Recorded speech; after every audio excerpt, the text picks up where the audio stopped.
But the idea behind velocity banking is we take this step and just move it down here. And we bring the debt tool up, and ultimately we drive our income through some type of line of credit. And I'll get into the different types of lines of credit, but some type of line of credit to allow you to then pay your expenses from there. And what ends up happening is your cash flow ends up sitting on the debt tool. So, as you mentioned, the main objective for today is just we'll first recap a lot of what we've already discussed. And majority of what we've been talking about is really around velocity bank.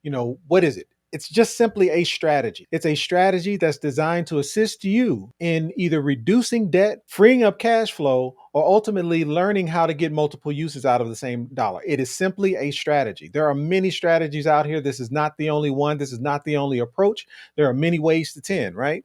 But ultimately, the goal is to free up debt. And some of the benefits of velocity banking is related to paying off debt faster. There's an opportunity to kind of recapture some of the interest you've been sending out elsewhere and recapture it in your own space to be able to drive down your own debt and ultimately increase your cash flow over time. When you get into the mix of reducing and or eliminating debt, what ends up happening is there's some secondary impacts here, like reduction in DTI, improvement, improvement in your credit score. Ultimately, you're putting yourself in a much more credit worthy position, so the bank views you in a more favorable light. And ultimately, what that translates into is to more credit being offered. So 9 times out of 10, you may start out in a smaller place, but if you do this right, you will find that banks and other creditors will be reaching out to you trying to give you more lines of credit because you've learned how, you figured out how to use it, and they think they're putting you in a trap.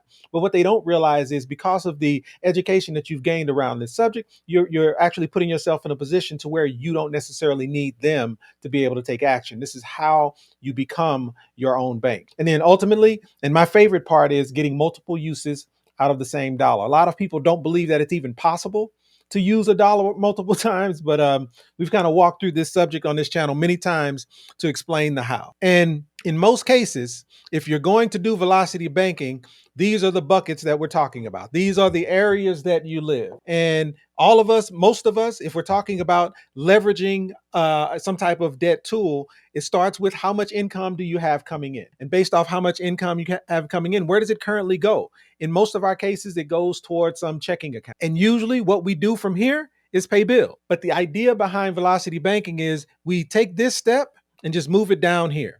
And we bring the debt tool up, and ultimately we drive our income through some type of line of credit. And I'll get into the different types of lines of credit, but some type of line of credit to allow you to then pay your expenses from there. And what ends up happening is your cash flow ends up sitting on the debt tool. And I so appreciate this visual because I think this represents what velocity banking looks like very, very well. And that is, if done right, if you do this correctly, your cash flow will start to destroy and eliminate expenses. And as those expenses are eliminated, what ends up happening is your cash flow increases. And as your cash flow increases, yes, you are leveraging some tool that is generating or building interest over time. But as your cash flow increases, you're able to reduce the debt on that line of credit at such a rate that the interest being accumulated almost doesn't even matter. And this is a piece that I think is so very true as well. There's also these secondary benefits that if you do this right,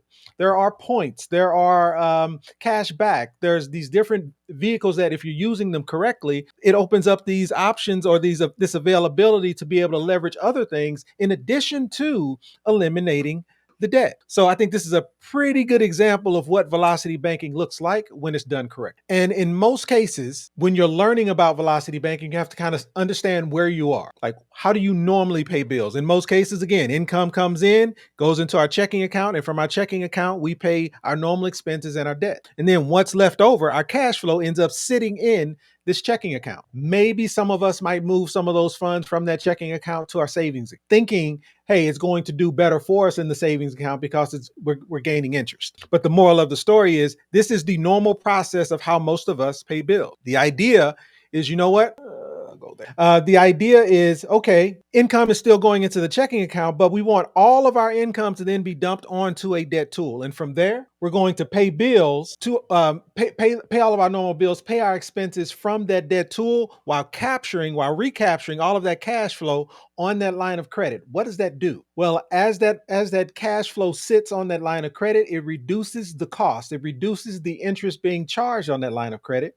It pays off the line of credit at a rate higher than just simply paying the minimum balance. And then ultimately, as that line, as room starts to be created on that line of credit, that room is now still accessible. It's accessible to you to be able to use multiple times over and over and over again. This is where we're able to get multiple uses out of the same dollar by allowing our cash flow to live on that debt tool, take advantage of opportunities outside of these products here, grow those funds, recapture that arbitrage, or create a spread on arbitrage type situation, recapture it and bring it back into that line of credit. Well, Go ahead. before you go anywhere, though, I want Go to ahead. say this because this is a top comment on our channel. Being confused of how do I pay bills? How do I pay all of my bills from the debt tool? And do I have to pay everything from a credit card? Can you just go over that for a Yeah. moment? Because while we're saying that the cash flow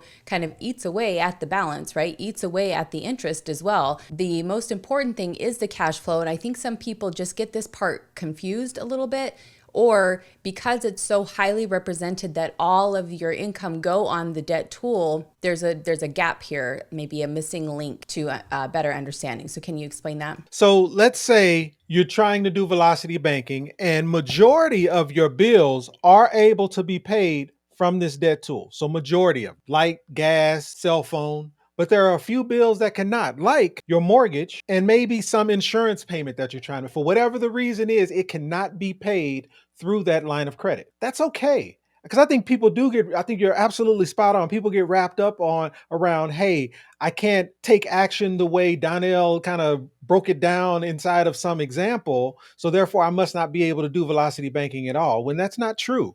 Just because there may be some bills that cannot be paid by that line of credit, then what should I do? Then what I would do is I would pay these bills from my checking account as normal. So if my mortgage cannot be paid by a line of credit, I'm going to pay my mortgage from the checking account. But I'm only going to pay the mortgage from the checking account. I'm only going to pay the mortgage and this insurance payment from the checking account, meaning I'm going to leave enough in the checking account to address those bills. I may leave a little bit more to make sure I don't overdraft my checking account if that might cause a problem, some type of overdraft charge or something like that. So I'm going to leave just enough in my checking account to address the bills that have to be paid from my checking account. But everything else is going on to the debt tool. Everything else is going right here. Why? And again, I think at times I sound like I'm a guru. I don't feel that I am, because I know I speak differently as it relates to velocity banking. From my perspective, velocity banking is only about the debt tool. Velocity banking is not about paying a bill. Velocity banking is not about paying off your mortgage. Velocity banking is not about paying off a debt to me. Velocity banking is about making sure your cash flow is anything left over after bills are paid. So if you've got 5,000 coming in and you've got 4,000 worth of bills, and that could be a car note, electric, gas, internet, all of that grouped together, student loans, you can make 5,000, you've got 4,000 worth of bills, you've got $1,000 left over. Where is that $1,000 living today? For most of us, it lives here. What I am saying is your cash flow living here does what?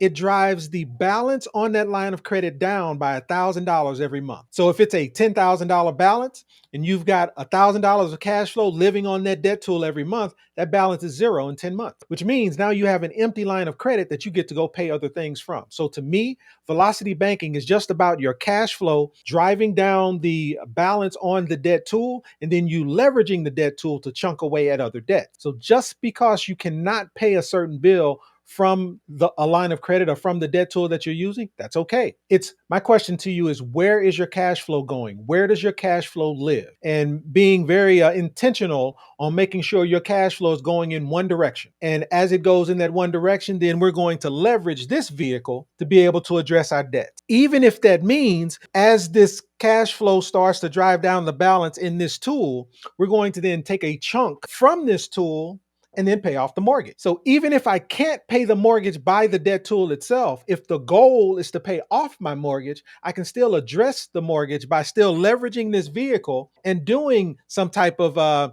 either a convenience check or balance transfer. Like, there are many different ways of going about it that may not be super, I'll call it efficient, but it can be done, is my point. So don't allow bills that cannot be paid from a debt tool to prevent you from being able to accomplish the true goal, which is driving down your debt. The key piece is, where's your cash flow?